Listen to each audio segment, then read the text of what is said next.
جماعة السمك، لو شفت ان انت بتصطادي سمك او شارية سمك او حد بيديكي سمك، ده اكبر رزق. اعرفي ان في المنام السمك ده انت واخداه بشرى ليكي بالرزق الني، يبقى رزق جايلك وملهوش حسب الكمية اللي معاكي، بيبقى نفس الكمية دي فلوس ورزق، دي بشرى وعلامة ليكي بالرزق. البيض يا جماعة اكبر رزق، لما تشوفي ان انت بتشتري بيض او حتى برضك بيديكي مجموعة من البيض او انت بتلمي بيض من تحت الفراخ، ده رزق وجايلك فلوس بعدد البيض اللي انت ماسكاه، فلوس كتير جدا ورزق كتير جدا باذن الله. تمام.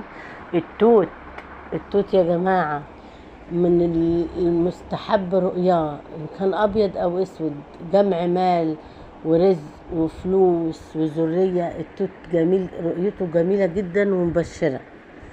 تمام. الموز